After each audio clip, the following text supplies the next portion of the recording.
오늘 우리에게 주신 하나님 말씀 함께 보도록 하겠습니다. 에베소서 5장 1절부터 14절까지 말씀 함께 봉독하도록 하겠습니다.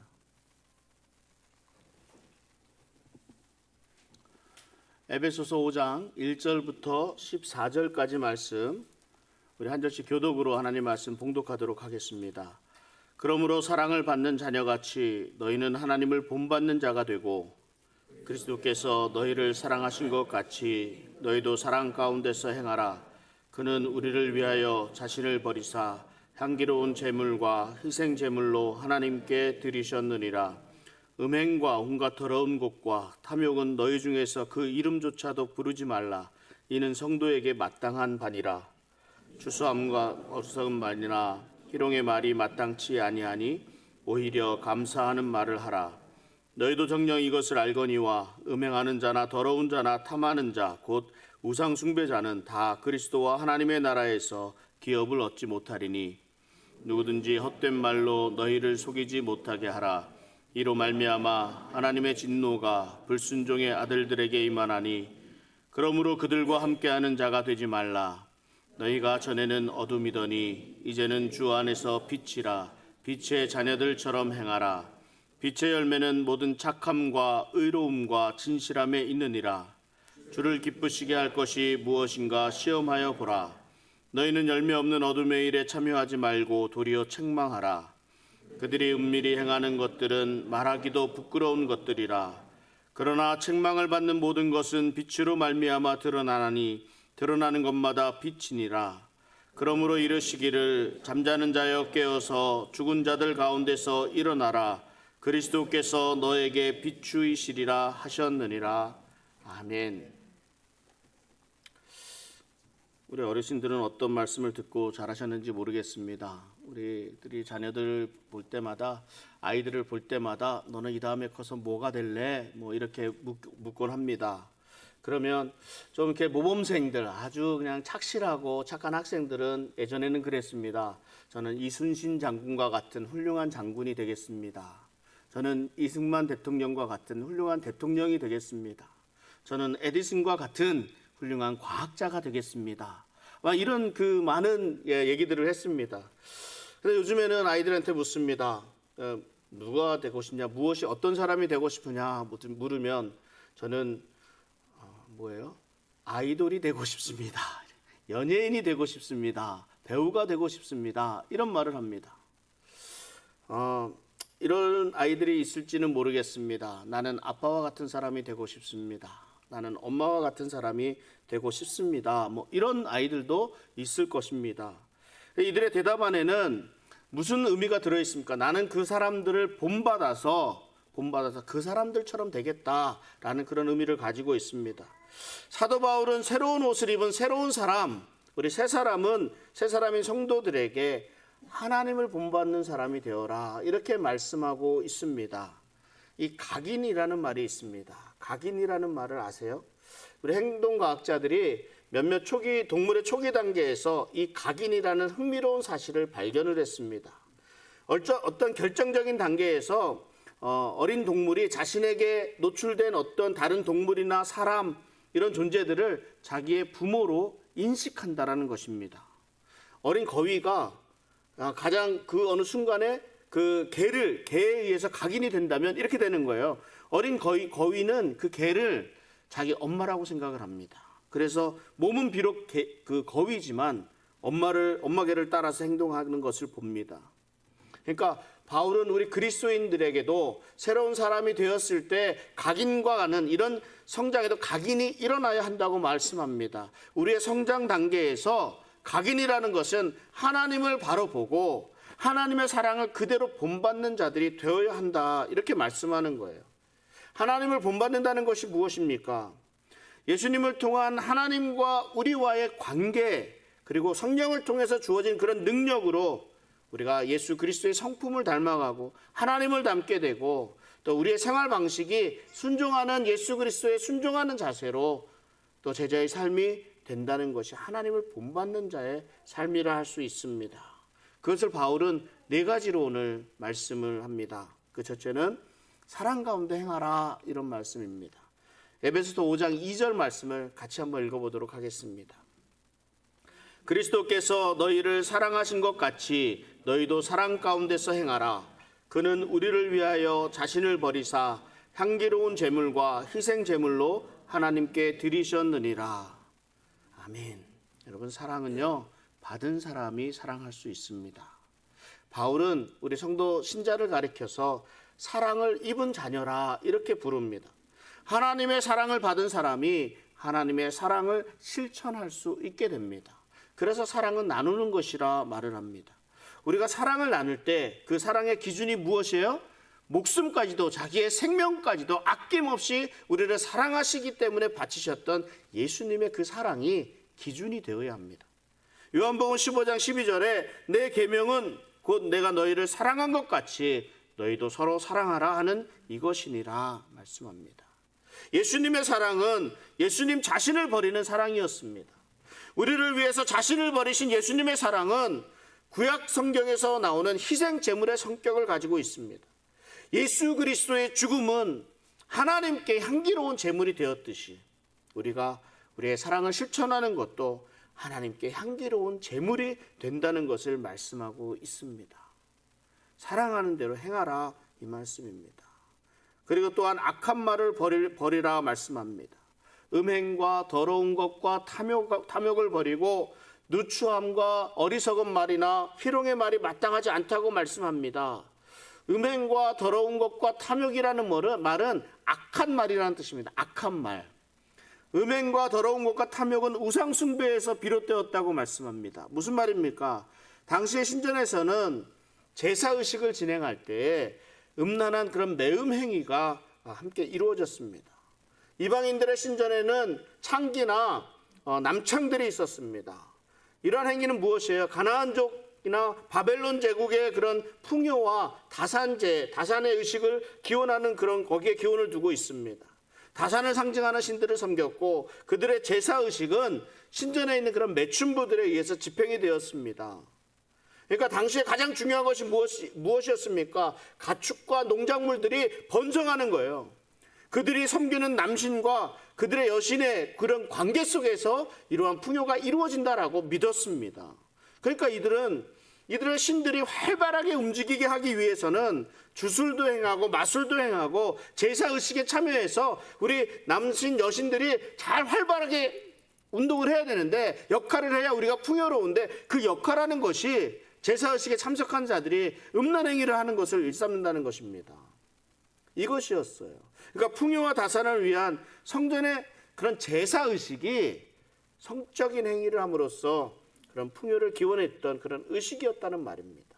그러니까 이러한 가나안의 전통이 신약시대까지 이어졌습니다. 그래서 에베소에도 그런 다산, 그런 풍요로운 비옥을 상징하는 아데미라는 여신을 섬기고 있었습니다. 이 아데미라는 신전 안에서도 이런 매음 행위가 이루어졌습니다.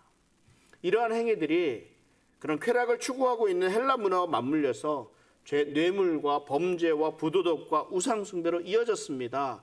혼전 성교와 동성애가 자연스러운 풍조가 되어버렸습니다. 에베소의 그리스도인 역시 알게 모르게 이런 사회적인 문화적인 그런 영향을 받았기 때문에 바울은 모든 죄를 삼가는 것이 진정한 그리스도인의 삶이라고 계속해서 경고하고 있습니다. 바울이 뭐라 그래요? 그 이름조차도 부르지 말라. 굉장히 엄격한 명령 아닙니까? 이름조차도 부르지 말라. 요즘에도 그런 집을 가끔 봤는데요. 대문에 개조심이라고 써있는 데가 있어요. 미국에는 빅독이라고 써있더라고요. 빅독. 개가 있으니까 조심하라는 겁니다. 개조심이라고 써있는 곳에 가면 괜히 몸이 움츠러들어요. 움츠러들고 이렇게 조심조심 가는데 치와와 한 마리가 뚜루루루 이렇게 달려와요. 그러면 여러분 걱정합니까? 안 합니까? 치와와 정도는 제가 감당할 수 있으니까 아무 걱정 없어요. 그런데 불독이나 도사견이나 세퍼드 같은 큰 개들이 나오게 되면 굉장히 조심해서 갑니다. 굉장히 조심해서 가요. 왜 그래요? 그 개들은 자기의 통제를 벗어나게 되면 우리를 해칠 수 있는 위험한 존재이기 때문에 그렇습니다. 음행이나 더러움이나 탐욕 등이 이러한 빅도 큰 개와 같이 우리를 해할 수 있는 그런 위치에 있는 존재라는 겁니다. 원어로 살펴보면 이 음행이라는 말은 간음이나 창명와의 성관계를 말합니다. 음행들이 온갖 더러운 것으로 일반화되고 있습니다. 탐욕이라는 말조차도 절제되지 못한 성적인 욕망으로 이해하면 됩니다. 음란한 문화로 대변되는 이 음행과 더러움과 탐욕은 우리를 넘어뜨릴 수 있는 위험한 것이기 때문에 바울이 그 이름조차도 부르지 말라, 이렇게 권고하고 있는 거예요. 그리고 또한 바울은 누추한 말이나 어리석은 말, 희롱하는 말을 하지 말라고 말씀합니다. 누추한 말이 뭐냐면 수치를 일으키는 외설스러운 그런 음담패설 같은 겁니다. 음담패설. 어리석은 말은 그냥 거룩하지 못한 말이라는 뜻을 가지고 있고, 희롱의 말은 저속한 그런 선정적인 농담을 말합니다. 다 무슨 말이에요? 이런 말들이 모두 우리 성적인 것과 악과 그런 관련이 있습니다. 오늘 우리가 얼마나 이런 위험한 성에 노출이 되어 있는지 모릅니다. 음란한 문화들, 불륜, 누구에게나 애인 하나씩은 다 있지 않느냐, 이런 말까지 들려지기도 합니다. 성적인 농담들, 그저 야한 유머라는 그런 말로 많이 사용하고 있기도 합니다. 그런데요, 하나님의 백성은 하나님의 속성이 드러나야 합니다. 제일 먼저 그 입에서 나오는 말을 조심해야 합니다. 성도들이 마땅히 해야 할 일들은 이 음행과 더러움과 탐욕의 말과 누추한 말과 어리석은 말, 희롱의 말들을 삼가라 하는 것입니다. 그 말들을 멀리하라는 것입니다. 그런데요, 사도 바울은 여기서 거기에 멈추지 말고 오히려 감사의 말을 하라, 이렇게 권면합니다. 악한 말을 삼가는 것이 성도의 소극적인 자세라고 한다면 감사의 말을 하는 것은 성도의 적극적으로 해야 하는 일이라 이 말씀입니다. 하나님과 사람에게 감사하는 감사의 말은 세상의 악한 말들을 이기게 하는 아주 중요한 도구가 됩니다. 저는 감사합니다, 고맙습니다, 이런 말을 참 잘하고 좋아합니다. 제가 특별히 더 좋아합니다. 특별히 전화할 때가 더 좀 심하게 사용하기도 하는 것 같아요. 제가 부탁을 할 때는 물론이고 상대방이 저에게 부탁을 할 때도 저는 감사합니다라고 하고 끊습니다. 제가 도와주는 입장이 되어도 제가 감사합니다, 고맙습니다 하면서 끊습니다. 그러니까 옆에 사람이 이렇게 보면서 그래요. 아니, 그거야 상대방이 그쪽이 감사하다고 해야지 왜 당신이 감사할 일이 아니잖아요. 당신은 감사함을 받아야 될 그런 입장이 아닙니까? 이래요. 그런데도 제가 감사합니다 이렇게 합니다. 왜요? 제가 감사합니다, 고맙습니다 하고 나면 제 기분이 좋아져요. 제 기분이 좋아지니까. 언젠가 제가 수호천사 얘기를 해드린 적이 있습니다. 그리고 지금도 새가족반에서는 종종 수호천사에 대한 이야기를 합니다. 나에게 잘해주는 사람은 당연히 감사하고 나에게 잘 못해주는 사람은 또 감사해요. 왜 그런다고 말씀드렸습니까? 나로 하여금 기도하게 하니까. 그 말을 듣고 기도하게 하니까 감사한 일 아니겠느냐. 내가 남을 도와주었을 때도 마찬가지입니다. 나로 하여금 다른 사람을 도울 수 있는 기회가 되었으니까 얼마나 감사한 일입니까? 이 도울 수 있다는 것 자체가 얼마나 감사한 일인지 모릅니다. 범사에 감사하라, 이 말씀이 바로 이 말씀입니다. 감사의 말을 하는 사람에게는 더러운 말, 악한 말이 그 입에 붙지를 않습니다. 덕을 세우는 사람, 은혜를 끼치는 사람이 되는 겁니다. 우리 벨리한인 장로교회 우리 성도님들은 늘 언제나 감사의 말을 통해서 좋은 영향을 줄 수 있는 우리 성도님들 되시기를 바랍니다. 그리고 헛된 말로 속임을 받지 않도록 주의하라 말씀합니다. 무슨 말입니까? 헛된 말로 속이는 사람이 있다 하는 말입니다. 우리는 너무 순진해요. 너무 순수해서 사람들이 하는 말은 그대로 다 믿으려고 합니다. 다 믿습니다. 그런데 헛된 말로 속이는 사람이 있어요. 이것까지 믿으면 안 되잖아요. 거짓 교훈을 하는 사람이 있다는 말입니다. 바울은 이런 사람을 가리켜 거짓 선생이라고 합니다. 거짓 선생이 거짓 교훈을 말합니다. 이것에 속지 말라고 바울은 말씀합니다. 사단은 이러한 거짓 선생들, 헛된 말을 펼치는 사람을 교회로 들여보내서 우리 신자들을 속이는 간계를 부리고 있습니다. 사단의 저주를 받은 사람들은 거짓 교훈으로 성도들의 신앙관을 떨어뜨리게 합니다. 인간적인 체험을 강조하고 세속적인 가치관의 말들을 늘어놓습니다. 그런데 불행히도 많은 사람들이 이 거짓 교훈을 분별하지 못하고 거기에 넘어가고 맙니다.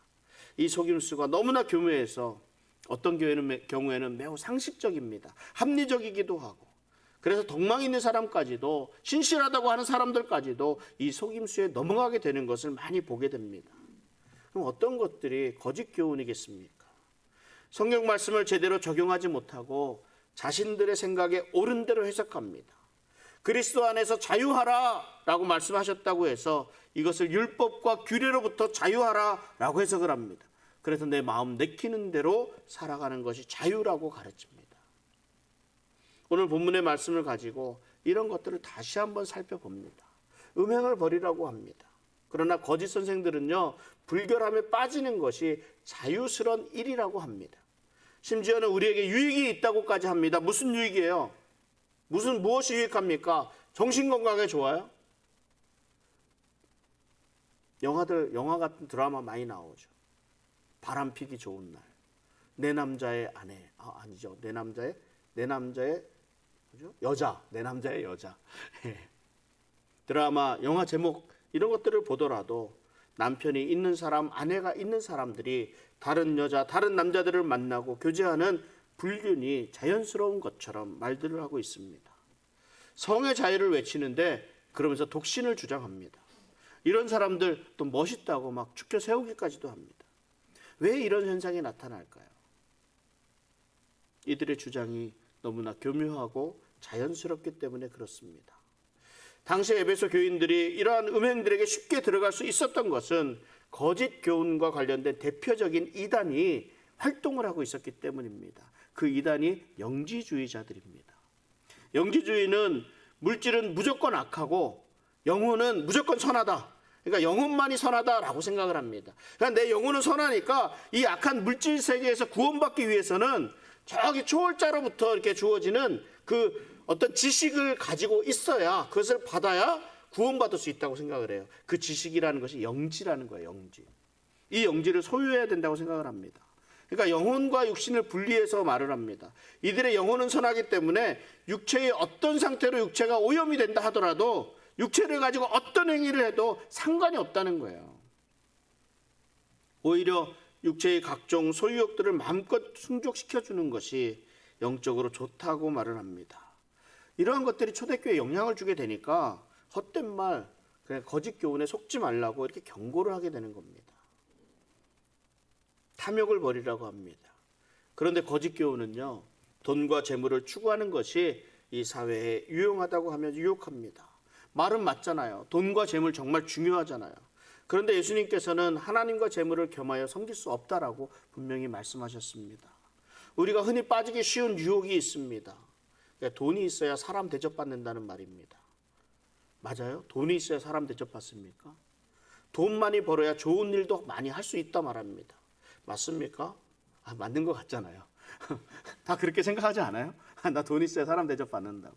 내 돈 있어야 무슨 좋은 일도 이렇게 하지. 이렇게 생각을 합니다. 안타까운 일이지만 실제로 많은 경우가 그렇습니다. 아니, 그렇다고 생각을 합니다. 돈이 우리 삶에 중요한 것은 사실입니다. 그런데 돈이 최고의 선이 될 수는 없습니다. 돈은 하나님이 우리로 사용하도록 만들어주신 도구에 불과합니다. 그러니까 어떻게 벌고 어떻게 쓰느냐, 이것이 중요하죠. 어떻게 벌고 어떻게 쓰느냐. 저는 할 수만 있으면 우리 성도님들이 돈 많이 벌었으면 좋겠습니다. 우리 성도님들이 너무 가난하다 이래서 그러는 게 아니라 우리 성도님들이 있는 것에 뭐 딱 그 배 정도만 더 많이 벌었으면 좋겠습니다. 그래서 저희 교회가 구제도 많이 하고 선교도 하고 많은 사역을 감당할 수 있었으면 좋겠습니다. 물론 뭐 성도님들이 돈 많이 번다고 이게 잘 되는 거는 아니겠지만 그래도 그런데 중요한 것은요, 여기에 있습니다.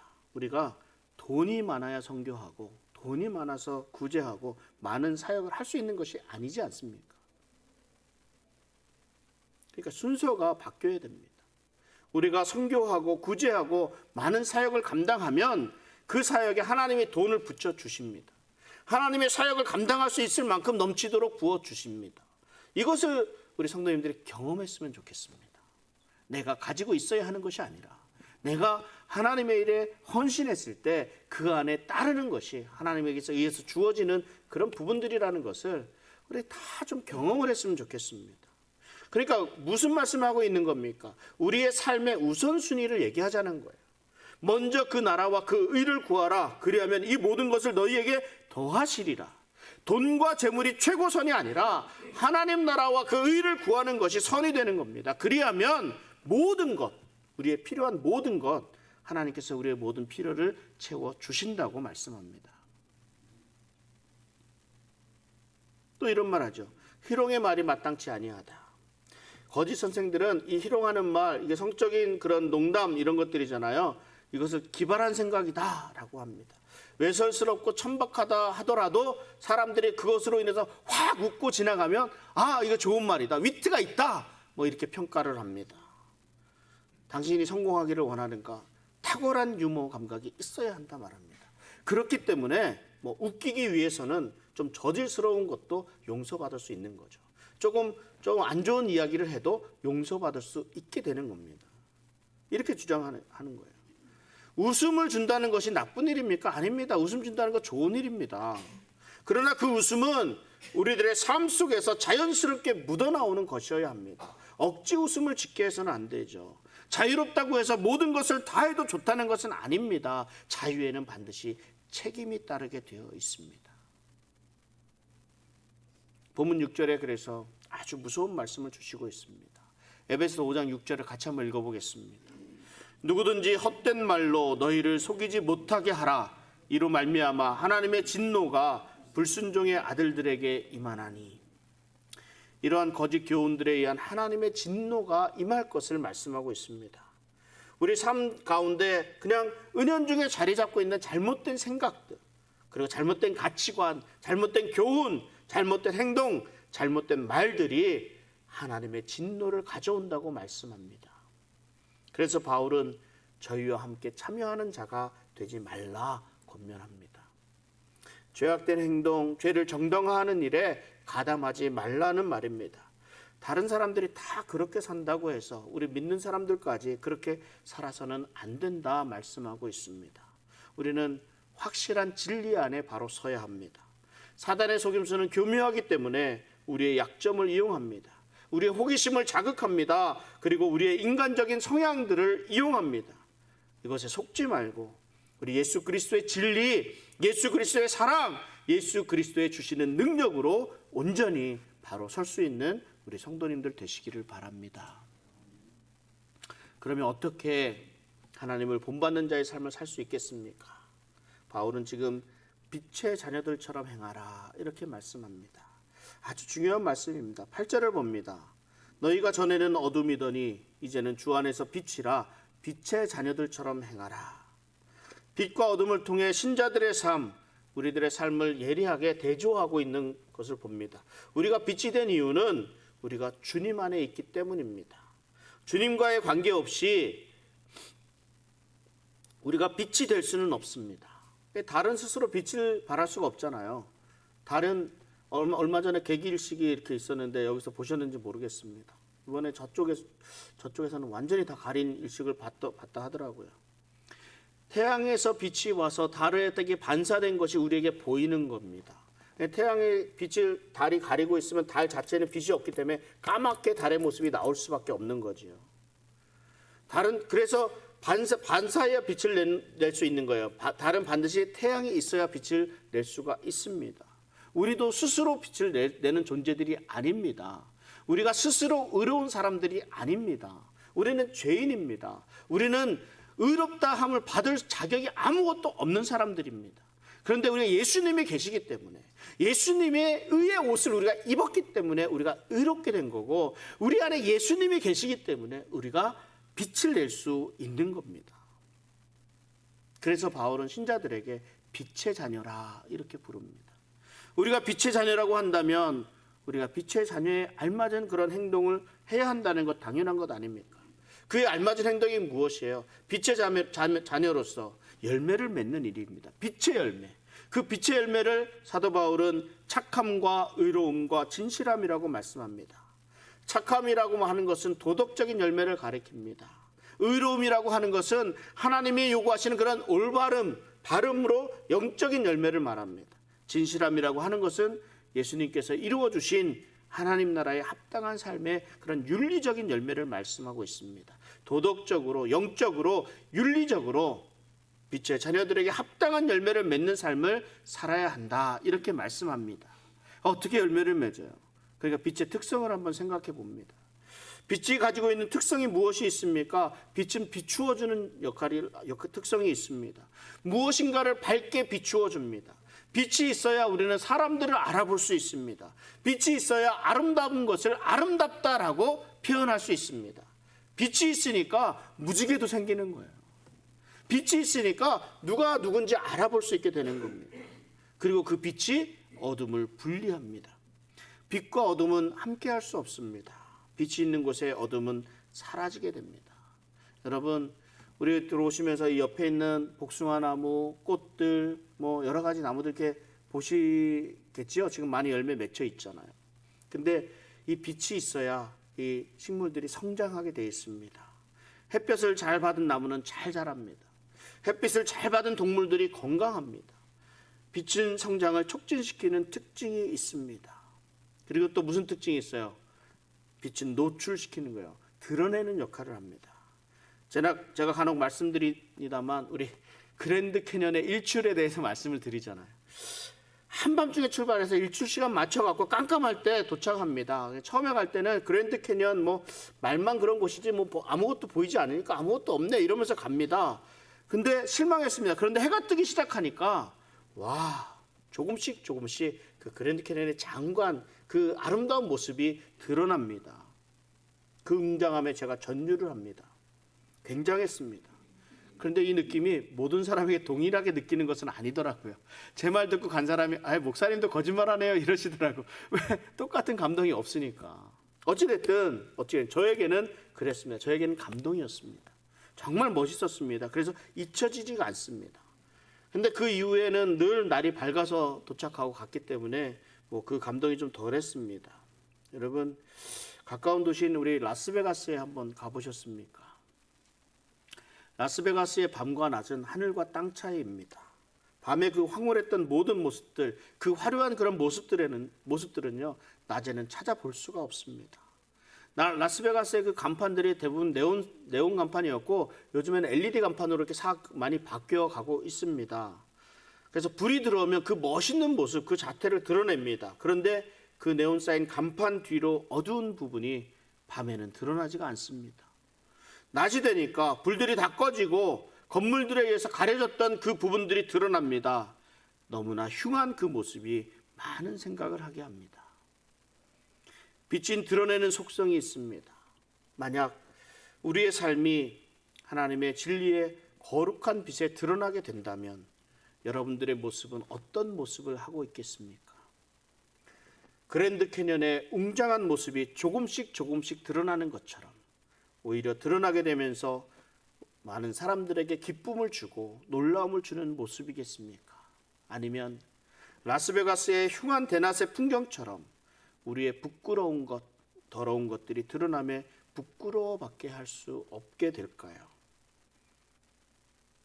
우리 가운데서 하나님 앞에 나는 떳떳하다, 진실하다, 깨끗하다 이렇게 담대하게 설 수 있는 사람이 얼마나 되겠습니까? 저는 대부분의 사람들은 그 드러나는 부끄러움에 몸둘 바를 모를 것이라 생각이 듭니다. 그러나 저와 여러분들은 빛의 자녀들입니다.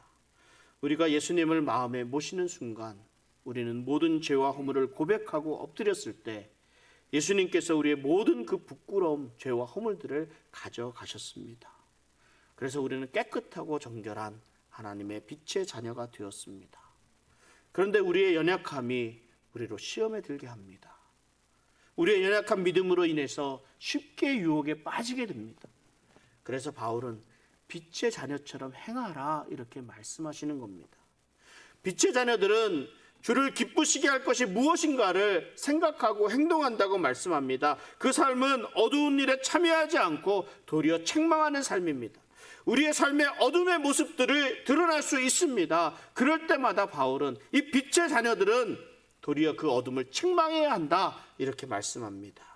저희의 은밀히 행하는 것들은 말하기도 부끄러움이다 라고 말합니다. 어느 서늘한 창고가 있습니다. 우리도 요 안에 이렇게 있습니다. 문을 열고 불이 탁 들어오면 어떤 일이 일어나는지 아십니까? 바닥에 있는 바퀴벌레들이 쫙 흩어집니다.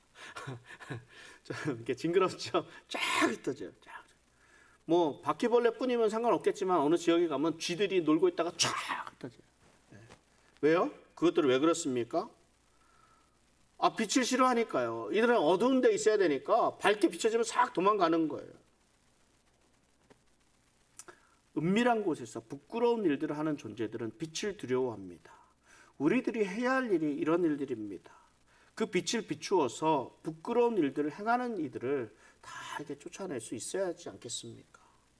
빛은 사물을 비추어 줍니다.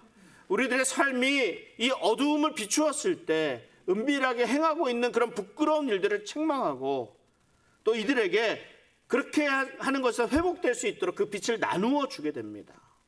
빛으로 말미암아 어둠이 빛으로 변하는 이런 일들이 우리로 인해서 이루어질 수 있습니다.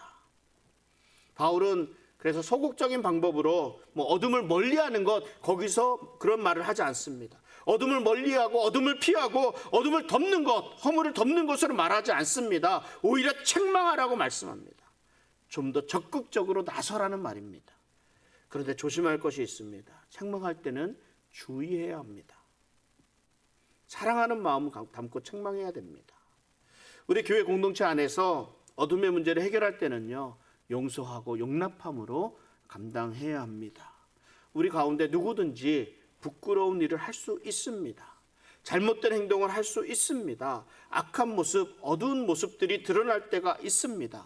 이것은 어느 특정한 사람들의 문제만은 아닙니다. 우리 모두의 문제입니다. 이 문제들을 교회 공동체 안에서 어떻게 해결할 수 있겠습니까? 우리가 용서하고 용납해야 한다는 겁니다. 이것은 우리가 빛으로 드러날 때 가능합니다. 그런데 많은 사람들이 잘못과 부끄러움이 드러나는 것을 두려워합니다. 왜 그래요? 용서받지 못하고 용납받지 못할까 봐 그렇습니다. 우리가 사람들의 아픈 부위를, 상처를 수술하고 치유할 때 상처에 칼을 대고 도려내는 것, 잘라내는 것, 이것만이 중요한 것이 아닙니다. 잘라낸 것을 꿰매고 싸매어 주는, 그래서 다시 정상적인 활동을 할 수 있도록 해줄 수 있어야 합니다. 이것도 중요합니다. 우리의 잘못된 점, 우리의 실수, 우리의 부끄러운 것이 드러나는 것이 중요한 것이 아니라 잘못된 부분을 도려내고 다시 사랑과 용서와 용납함으로 싸매어 주어야 합니다. 환부가 골마 터지도록 두는 것이 아니라 도려내야 합니다. 그리고 싸매 주어야 합니다. 그런데 이런 일들을요, 사람의 힘으로는 감당할 수 없거든요. 다 같이 부족한 존재들이기 때문에 그렇습니다. 에베소서 5장 14절에 이렇게 말씀합니다. 그러므로 이르시기를 잠자는 자여 깨어서 죽은 자들 가운데서 일어나라. 그리스도께서 너에게 비추이시리라 하셨느니라. 예수 그리스도께서 비추어 주실 때에 비로소 우리가 그 빛을 나눌 수 있습니다. 예수 그리스도께서 우리 안에서 빛을 비추실 때에 착함과 의로움과 진실의 열매들을 맺을 수 있게 됩니다. 그냥 하는 말인 줄 알지만 저는 우리 아이가 오늘 왔는데 우리 아이가 이 다음에 나는 아빠처럼 될 거야 라는 이런 말 했을 때가 제일 좋았습니다. 하나님도 이와 같을 줄 믿습니다. 하나님을 본받으려고 애쓰는 자를 하나님은 기쁘게 바라보십니다.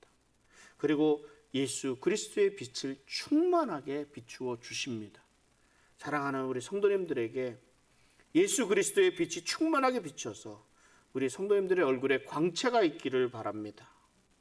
그리고 그 빛이 세상의 모든 어둠을 몰아내고 영혼을 구원하는 생명의 빛으로 열매 맺게 되기를 주님의 이름으로 축원합니다. 기도하겠습니다. 하나님, 죄 많고 허물 많은 우리를 용서해 주셔서 깨끗하게 하여 주심에 감사를 드립니다. 그럼에도 날마다 부끄러움 속에 살아가는 우리들입니다. 매일매일 우리 자신을 돌아보게 하시고 어둠에 머무르지 말고 빛의 자녀로 살아갈 수 있도록 도와주시옵소서.